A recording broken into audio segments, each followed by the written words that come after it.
그날 밤 이후 내 세상은 조각나기 시작했다. 강 전문가라는 이름과 영감의 원천이라는 문구가 머릿속에서 떠나지 않았다. 잠 못 이루는 밤이 계속되었고 나는 내 집에서 탐정처럼 아내 서연의 모든 것을 관찰하기 시작했다. 이것은 더 이상 단순한 기분 탓이 아니었다. 명백한 현실이었다. 20년간의 결혼 생활이 사소한 의심 하나로 이렇게 쉽게 흔들릴 수 있다는 사실이 믿기지 않았다. 나는 애써 이 모든 것이 내 착각이기를, 과도한 피로가 만들어낸 망상이기를 바랐다. 하지만 내 직감은 틀린 적이 없었다. 심리 상담 시간은 점점 길어졌다. 처음엔 1시간이던 것이 2시간이 되고 급기야 주말 오후를 통째로 차지하기 시작했다. 방문 너머로 들려오는 아내의 웃음소리는 예전의 그 소리가 아니었다. 내가 알던 허스키한 웃음이 아닌 마치 10대 소녀처럼 까르르 터지는 낯선 소리였다. 함께 코미디 영화를 보며 터뜨리던 그 따뜻하고 털털한 웃음이 아니었다.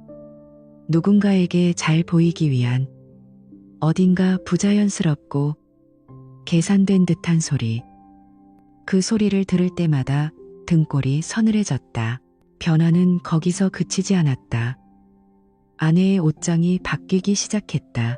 평생면 티셔츠와 편한 바지만 고집하던 사람이 갑자기 몸에 딱 붙는 실크 블라우스와 화려한 스커트를 사들였다. 상담이 있는 날이면 그녀는 마치 중요한 데이트에 나가는 사람처럼 공들여 화장을 하고 전에는 맡아본 적 없는 짙은 향수를 뿌렸다. 한 번은 에메랄드빛 실크 블라우스를 입은 아내의 모습에 넋을 잃었다. 저런 색을 좋아하는 사람이었던가? 누구에게 보여주기 위해 저렇게 꾸미는 걸까? 그 향기는 우리 집에 스며들어 마치 낯선 여자가 남긴 흔적처럼 나를 괴롭혔다. 상담이 끝나면 아내는 콧노래를 흥얼거렸다. 들어본 적 없는 달콤하고 애절한 최신 유행가였다. 궁금증을 참지 못하고 몰래 그 노래를 검색해 보았다. 가사는 온통 비밀스러운 사랑의 설렘과 짜릿함에 대한 이야기였다. 심장이 철렁했다. 불안한 예감은 나만의 것이 아니었다.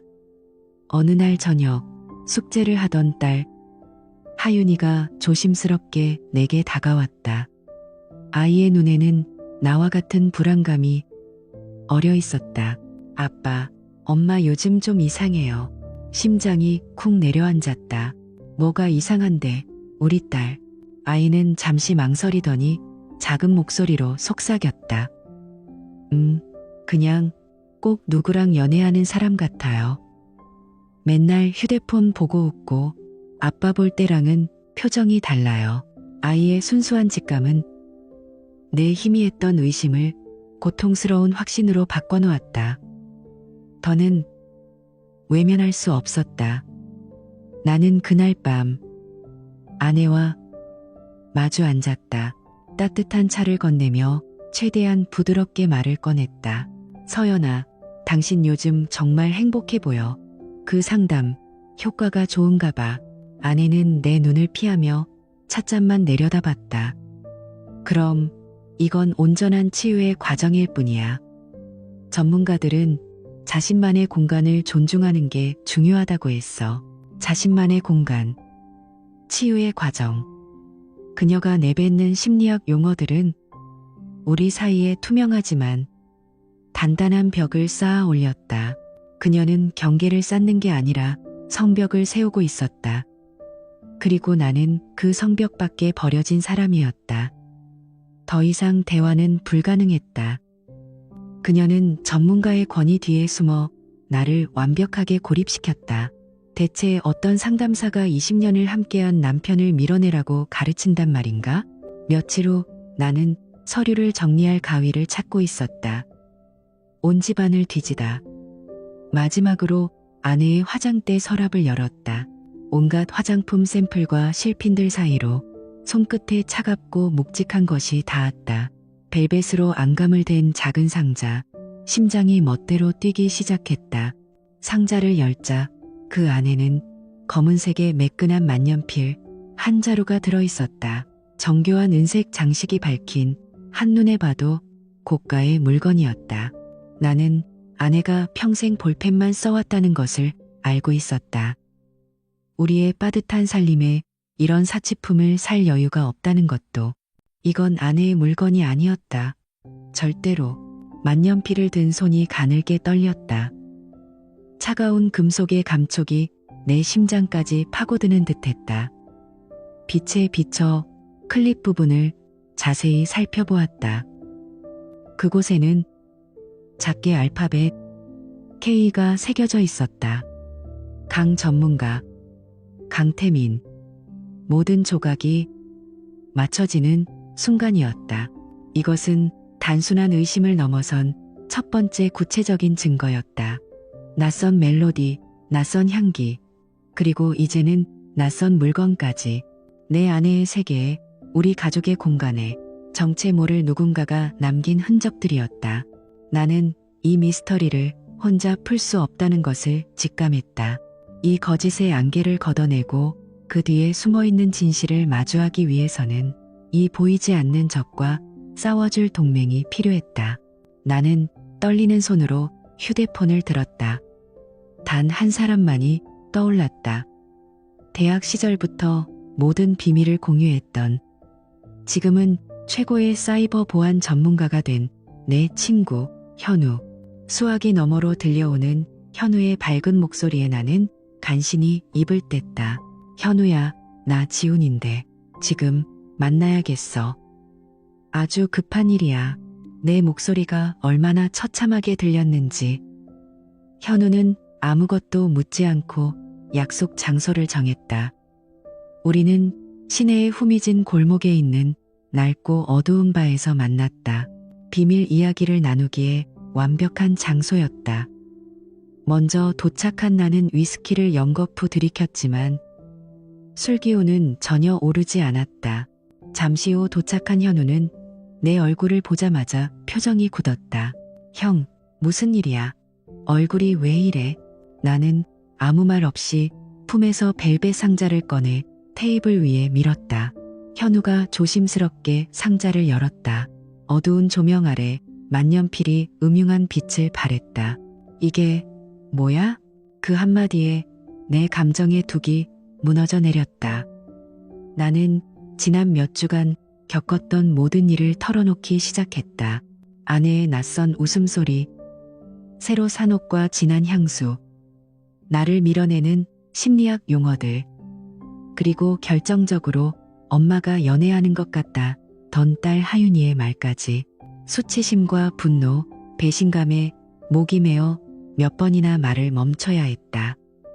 현우는 그저 묵묵히 내 이야기를 들어주었다. 어떤 비난도 섣부른 위로도 없었다. 내 이야기가 끝나자 현우는 만년필을 집어들어 꼼꼼히 살폈다. 그의 눈빛이 날카롭게 변했다. 그는 친구가 아닌 전문가의 얼굴을 하고 있었다. 형, 이건 치유가 아니야. 사냥이지. 그의 차가운 한마디가 내 가슴에 비수처럼 꽂혔다. 사냥이라고? 응. 전형적인 로맨스 스캠 수법이야. 심리적으로 취약한 사람에게 전문가인 척 접근해서 감정적으로 길들이는 거지. 당신을 이해한다. 당신은 특별하다. 같은 말로 신뢰를 쌓고 서서히 가족이나 주변 사람들과 단절시켜. 그렇게 고립시킨 다음에 금전적인 걸 요구하거나 감정을 착취하는 거야. 이 만년필? 이건 미끼야. 신뢰를 얻기 위한 투자지. 현우의 설명은 너무나 논리적이고 구체적이어서 끔찍할 정도로 설득력이 있었다.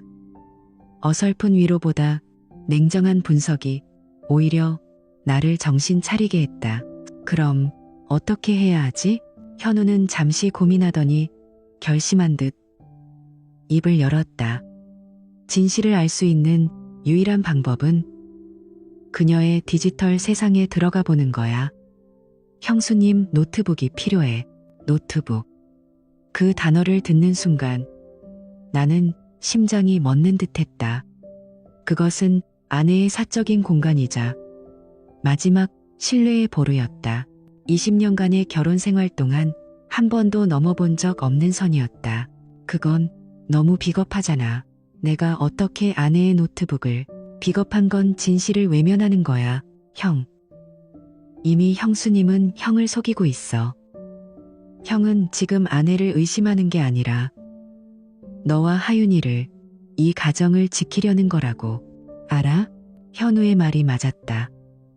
이것은 더 이상 부부 사이의 신뢰 문제가 아니었다. 정체 모를 적에게서 내 가정을 지키기 위한 싸움이었다. 나는 고개를 끄덕였다. 끔찍한 죄책감이 온몸을 짓눌렀지만 진실을 알고자 하는 갈망이 그보다 더 컸다. 기회는 생각보다 빨리 찾아왔다. 며칠 뒤 저녁 식사 자리에서 서연이 아무렇지 않게 말했다. 나 이번 주 토요일에 엄마 집에 다녀올게. 아침 일찍 가서 저녁 늦게 올 것 같아. 나는 태연한 척 하려고 애쓰며 고개를 끄덕였다. 그래, 알았어. 조심해서 다녀와. 하지만 식탁 아래 내 주먹은 하얗게 질려 있었다. 토요일 아침, 현관문이 닫히는 소리가 들리고 나는 한참을 그 자리에 서 있었다. 집안은 숨막히는 정적으로 가득했다. 나는 천천히 침실로 향했다. 책상 위에 놓인 은색 노트북이 나를 비웃는 것처럼 보였다. 그것은 판도라의 상자였다.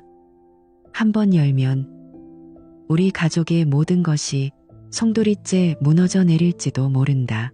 하지만 나는 이미 돌아갈 수 없는 강을 건넜다. 나는 노트북을 가방에 넣고 현우의 사무실로 향했다. 심장이 미친 듯이 뛰었다. 현우의 사무실에 도착해 노트북을 건네는 내 손은 사시나무처럼 떨리고 있었다. 현우는 내 어깨를 한번 툭 치고는 노트북을 들고 자기 방으로 들어갔다. 기다리는 시간은 고문과도 같았다. 1분이 1시간처럼 느껴졌다. 나는 차가운 커피를 몇 잔이나 비웠는지 모른다. 과연 그 안에는 무엇이 들어있을까? 내 의심이 그저 끔찍한 망상이기를. 그래서 현우가 웃으며 나와 형, 아무것도 없어. 그냥 형수님 믿어. 라고 말해주기를 간절히 바랐다. 하지만 내 마음 깊은 곳에서는 이미 알고 있었다. 진실은 끔찍할 것이라고. 몇 시간이 흘렀을까. 현우가 굳은 얼굴로 나를 불렀다. 그의 사무실 안, 거대한 모니터 앞에 서는 순간 나는 직감했다. 내 결혼 생활이, 내 20년의 세월이 끝났다는 것을. 형, 마음 단단히 먹어. 현우가 마우스를 클릭하자 모니터에 소울 커넥트라는 이름의 플랫폼 화면이 떠올랐다. 분홍색 하트가 난무하는 조잡한 디자인이었다. 화면 가득 아내와 강태민 전문가가 나눈 대화가 펼쳐졌다. 그것은 상담 기록이 아니었다. 명백한 연애 편지였다. 태민 씨 덕분에 다시 웃어요. 남편은 나를 이해 못하지만 당신은 달라요. 당신을 만난 건 내 인생 최고의 행운이야. 당신과 함께할 미래를 꿈꿔요. 헛구역질이 났다. 아내가 저런 유치한 문장을 쓰는 여자였던가. 화면 속의 그녀는 내가 아는 서연이 아니었다. 현우는 말없이 다음 화면을 열었다. 엑셀 파일이었다. 은행 거래, 내역, 특별 상담비 명목으로 수백만 원이, 심층 치유 세션이라는 이름으로 또 수백만 원이 강태민의 계좌로 흘러 들어가고 있었다. 불과 몇 달 사이에 오고 간 돈이 수천만 원에 달했다. 내 아내가, 우리 가족의 돈이 저 남자에게 넘어가고 있었다. 배신감에 피가 거꾸로 솟았다. 다음은 GPS 기록이었다. 아내가 아픈 어머니를 간병하러 간다던 날, 그녀의 위치는 친정이 있는 인천이 아닌 경기도 양평의 한적한 곳을 가리키고 있었다. 현우가 그 주소를 검색했다. 화면에 뜬 것은 힐링 펜션 블루라는 곳의 웹사이트였다.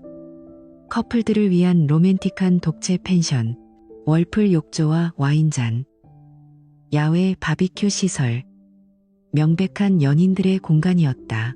나는 그날 힘겹게 돌아와 엄마 간병하느라 너무 힘들었어라며 내 어깨에 기대던 아내의 얼굴을 떠올렸다. 그 모든 것이 연기였다. 소름이 끼쳤다. 형, 이게 마지막이야. 현우가 망설이며 마지막 폴더를 열었다. 그 순간 내 세상은 완전히 무너져 내렸다. 화면 가득 펼쳐진 것은 수십 장의 사진이었다. 화상 통화 스크린샷, 사진 속 안에는 우리의 침실에서 내가 사준 적 없는 야한 슬립을 입고 있었다. 화면 속 남자를 향해 교태를 부리듯 웃고 머리를 쓸어 넘기고 입술을 내밀고 있었다. 내가 거실에서 TV를 보며 그녀를 기다리고 있던 바로 그 시간에 바로 옆방에서 벌어진 일이었다. 우리의 가장 신성한 공간이 더럽혀지는 장면을 나는 스크린을 통해 목격하고 있었다. 나는 화장실로 달려가 모든 것을 토해냈다. 위에까지 다 쏟아낸 후에야 비틀거리며 다시 모니터 앞으로 돌아왔다.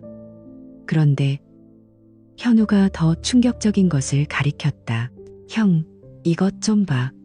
우리의 특별 프로젝트라는 대화야. 대화 내용 속에서 강태민은 아내에게 우리의 치유 경험을 모델로 새로운 사업을 시작하자고 꼬드기고 있었다. 아내는 단순히 속은 피해자가 아니었다. 어느새 그의 범죄에 동조하고 더 큰 사기극의 공범이 되어가고 있었던 것이다. 나는 더 이상 아무것도 느낄 수 없었다. 감각이 마비된 듯했다. 현우는 마지막 파일을 열었다. 그것은 강태민의 진짜 프로필이었다. 그의 본명, 사기 전과 기록, 그리고 그에게 당한 다른 피해자들의 온라인 게시물들이었다. 수법은 모두 똑같았다. 아내는 그의 수많은 먹잇감 중 하나일 뿐이었다. 모든 증거를 확인한 순간 뜨거운 분노가 마비된 감각을 깨우고 차가운 결심이 그 자리를 채웠다. 더 이상 슬픔이나 배신감은 없었다. 나는 자리에서 일어섰다. 현우의 어깨를 잡았다. 이제 뭘 해야 할지 알겠어. 나는 집으로 향했다. 심판의 시간이었다. 집에 도착하자마자 나는 거실에 모든 불을 켰다. 어둠 속에 숨을 수 없도록. 그리고 거실 테이블 위에 노트북을 올려놓았다. 마치 단두대처럼 느껴졌다. 마지막으로 딸 하윤이에게 전화를 걸었다. 독서실에 있을 아이에게. 나는 최대한 침착하지만 단호한 목소리로 말했다. 하윤아, 지금 집으로 와줄래? 온 가족이 같이 할 얘기가 있어. 너도 알아야 할 얘기야. 얼마 지나지 않아 현관문이 열리고 아내 서연이 들어왔다. 양손에는 명품 브랜드의 쇼핑백을 가득 들고 콧노래까지 흥얼거리고 있었다. 완벽하게 행복에 겨운 모습. 하지만 거실의 냉랭한 공기와 소파에 굳은 얼굴로 앉아있는 나와 하윤이를 발견한 순간 그녀의 얼굴에서 웃음기가 사라졌다. 그녀의 미소는 마치 깨지기 직전의 유리처럼 위태롭게 얼어붙었다. 무슨 일이야? 당신 표정이 왜 그래? 하윤이는 왜 울상이고? 누가 죽기라도 했어? 쇼핑백이 바닥으로 힘없이 떨어졌다. 나는 아무런 대답도 하지 않았다. 그저 턱짓으로 그녀의 맞은편 소파를 가리켰다. 앉아, 서연아. 내 목소리는 얼음장처럼 차가웠다. 아내는 마지못해 자리에 앉았다. 손톱을 물어뜯는 오랜 버릇이 나오고 있었다. 나는 말없이 노트북 화면을 그녀에게 돌렸다. 그리고 마우스를 클릭했다. 첫 번째 증거.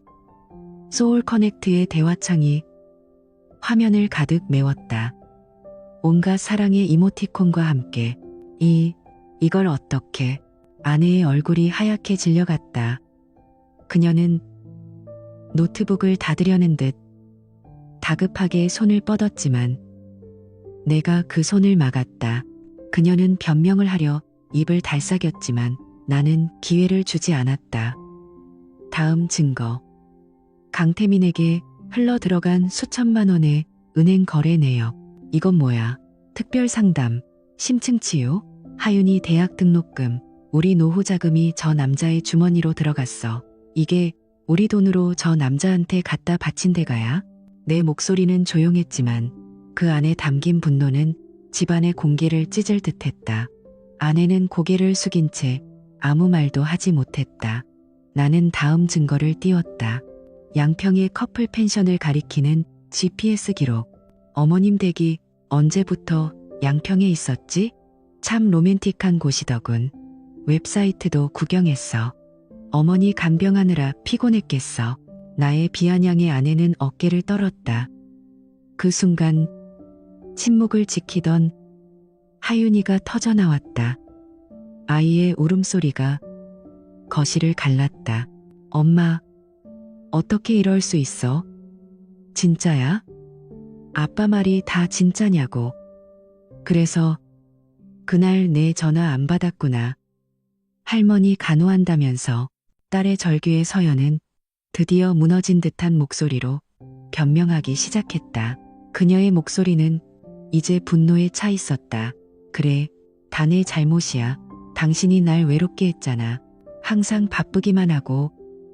나는 그냥 이 집의 유령이었어. 내 말은 들어주지도 않고. 그 사람은 날 여자로 봐줬어. 서연이라는 사람으로 존재하게 해줬단 말이야. 이해? 나는 코웃음을 쳤다. 그리고 마지막 폴더를 열었다. 우리의 침실에서 찍힌 수십 장의 스크린샷. 내가 선물했던 실크 잠옷을 입고 와인잔을 든 채 화면을 향해 웃고 있는 사진. 배경에는 우리의 결혼 사진이 흐릿하게 보였다. 이해? 이게 당신이 말하는 이해야? 내가 거실에서 당신을 기다리는 동안, 우리 딸이 옆방에서 미래를 위해 공부하는 동안, 당신은 이 집에서, 우리 침대에서 이런 짓을 했어. 이게 당신이 그토록 원하던 이해라고? 화면 속 자신의 모습을 본 서연의 눈이 공포로 커졌다. 그녀의 변명은 힘을 잃었다. 하지만 나의 심판은 아직 끝나지 않았다. 나는 이 모든 비극의 연출가, 그녀가 맹목적으로 믿었던 구원자의 진짜 얼굴을 보여주어야 했다.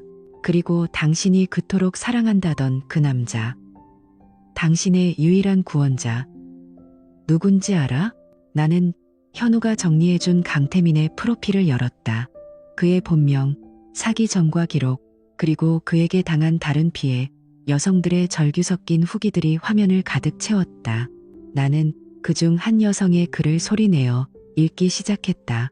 집을 담보로 대출까지 받아 돈을 바쳤지만 결국 모든 것을 잃었다는 내용이었다. 당신은 특별한 게 아니었어, 서연아. 그냥 그의 10번째, 아니 20번째 사기 대상이었을 뿐이야. 당신의 그 절절한 사랑, 그거 그냥 사기꾼의 돈벌이 수단이었다고. 이것이 결정타였다. 아내의 얼굴에서 죄책감이 사라지고 그 자리를 끔찍한 모멸감이 채웠다. 그녀는 남편을 배신한 아내일 뿐만 아니라 사기꾼에게 처참하게 농락당한 어리석은 여자였다. 그녀의 사랑은 거짓이었고 그녀의 특별함은 환상이었다. 서연은 더 이상 울부짖지도 못했다. 짐승이 목이 졸리는 듯한 기이한 신음과 함께 그녀는 소파 아래로 그대로 무너져 내렸다. 거실은 아내의 처절한 흐느낌과 딸의 조용한 울음소리로 가득 찼다. 나는 아무것도 느껴지지 않았다. 동정심도 분노도 사라진 자리에 거대하고 차가운 공허함만이 남았다. 나는 자리에서 일어섰다. 바닥에 웅크린 아내의 모습을 무표정하게 내려다보았다. 일어나. 그리고 짐 싸. 나의 마지막 선고였다. 다음 날 아침 나는 현우가 소개해준 변호사 사무실로 향했다. 변호사는 현우가 넘겨준 모든 디지털 증거 자료들을 검토하며 혀를 내둘렀다. 그는 명확하게 말했다. 이건 명백한 사기죄입니다. 이혼 소송은 물론이고 강태민이라는 자에 대한 형사 고소와 상간자 위자료 청구 소송까지 동시에 진행해야 합니다. 이길 수 있는 싸움입니다. 아니, 반드시 이겨야만 하는 싸움입니다. 용서란 선택지에 없었다. 나는 변호사에게 모든 법적 절차를 진행해달라고 위임했다. 나의 목표는 단순히 돈을 돌려받는 것이 아니었다. 강태민이라는 악마를 법의 심판대에 세워 다시는 다른 가정을 파괴하지 못하도록 사회와 격리시키는 것이었다. 현우의 도움은 여기서 그치지 않았다. 그는 온라인 커뮤니티와 SNS를 뒤져 강태민에게 당한 것으로 보이는 다른 피해자들의 흔적을 찾아냈다. 가짜 심리 상담사에게 속았어요. 마음케어 강 전문가를 조심하세요. 같은 제목의 글들. 나는 변호사의 조언에 따라 조심스럽게 그들에게 연락을 취했다. 대부분은 수치심과 두려움에 떨며 대화를 거부했다. 하지만 몇몇 용기 있는 여성들이 마음을 열기 시작했다.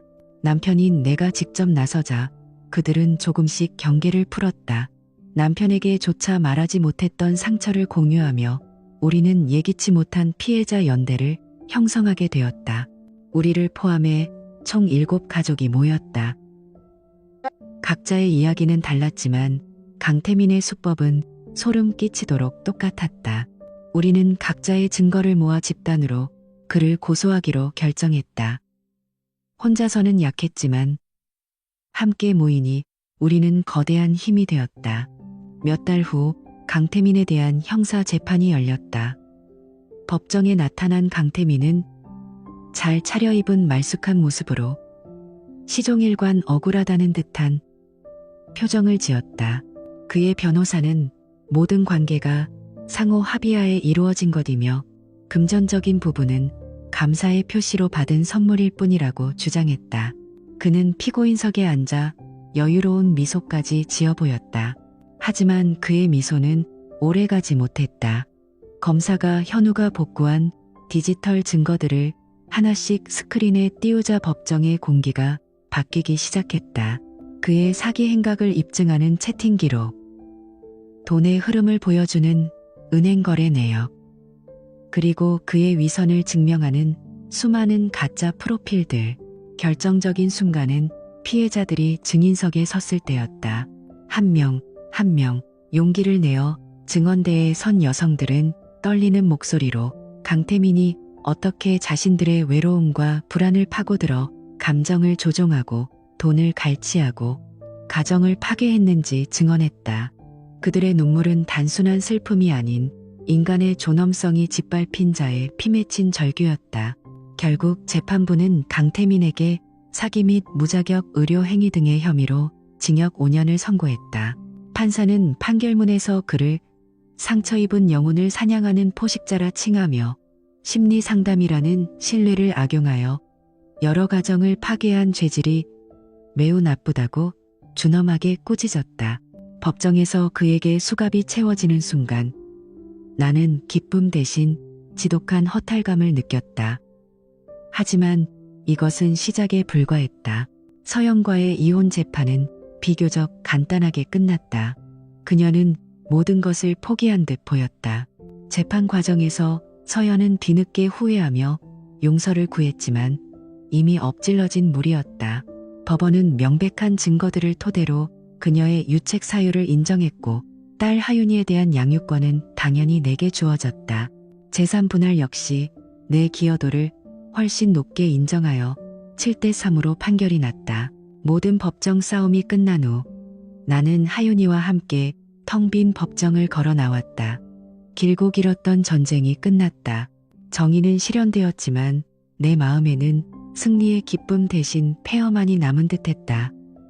법의 심판은 끝났다. 이제 우리의 시간을 부서진 마음을 되찾을 차례였다. 그 침묵을 깬 것은 딸 하윤이었다. 아빠, 이 집 우리 그냥 다 바꿔버리자. 아이는 나보다 훨씬 어른스러웠다.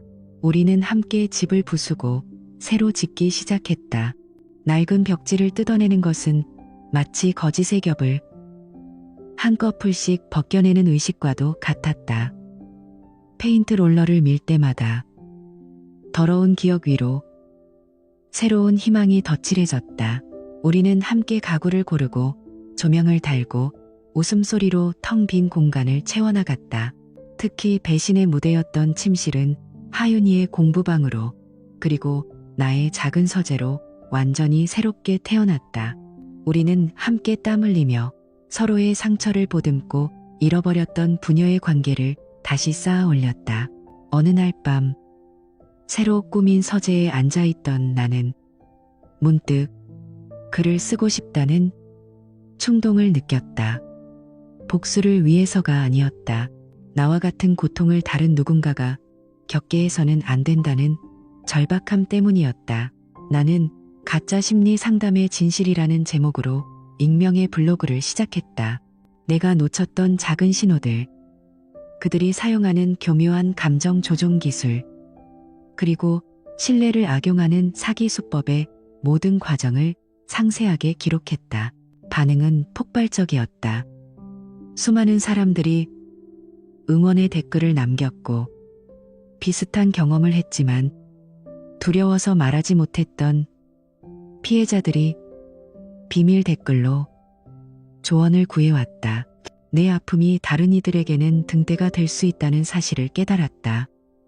나는 내 상처를 힘으로 바꾸어 어둠 속을 헤매는 다른 이들의 손을 잡아주기 시작했다. 그것은 내게 새로운 삶의 목적을 주었다. 시간이 흘러 모든 것이 제자리를 찾아갔다. 강태민은 감옥에서 죗값을 치르고 있고, 서연은 지방의 작은 도시에서 혼자 지낸다고 들었다. 가끔 하윤이에게 연락을 해오지만 아이는 아직 엄마를 온전히 마주할 준비가 되지 않은 듯했다. 그 상처에는 더 많은 시간이 필요할 것이다. 어느 주말 저녁, 나와 하윤이는 새로 꾸민 부엌에서 함께 저녁을 만들고 있었다. 김치찌개 냄새가 집안 가득 구수하게 퍼졌다. 내 어설픈 농담에 하윤이가 소리내어 웃었다. 내가 그토록 그리워했던 꾸밈없고 진심이 담긴 아이의 웃음소리였다. 나는 깨달았다.